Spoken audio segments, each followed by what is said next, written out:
Ya balik Assalamualaikum bang. Ana li. Sambung. Kamera roll action. Nah, ini kita buktikan plastik atau asli. Asli ya. Jelas. Kita lihat pelurunya. Ini pelurunya.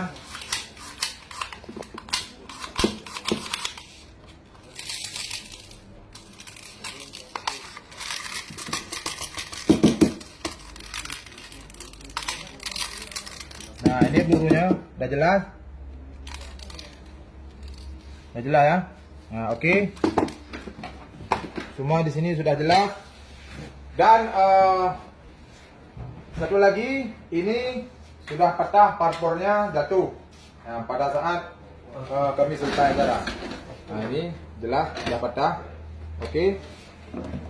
Nah, ini lempang saya gunakan saat acara.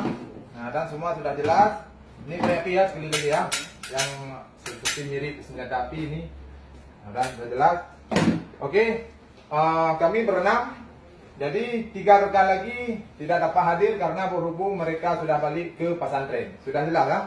Nah, oke, terima kasih sudah sedikit mengganggu apa-apa.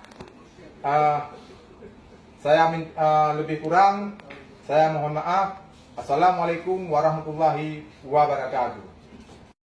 Assalamualaikum warahmatullahi wabarakatuh.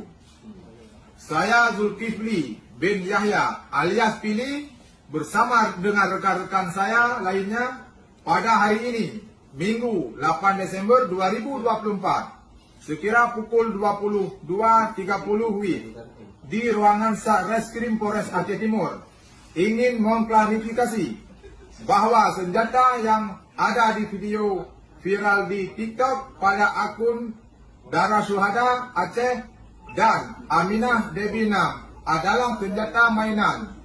Dan kami dalam membuat video tersebut tidak ada bermaksud apa-apa. Selanjutnya kami juga berharap kepada seluruh masyarakat yang menyimpan video tersebut untuk dapat menghapus video tersebut agar tidak disalahgunakan.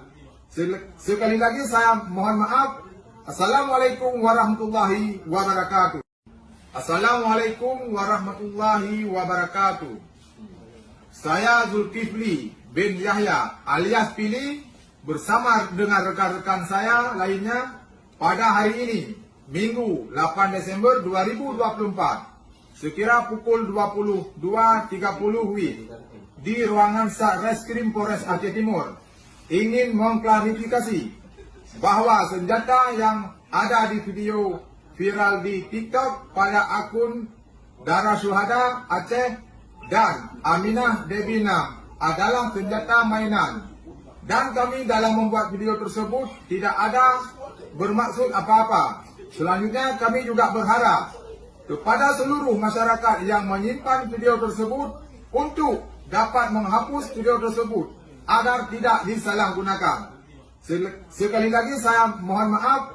Assalamualaikum warahmatullahi wabarakatuh.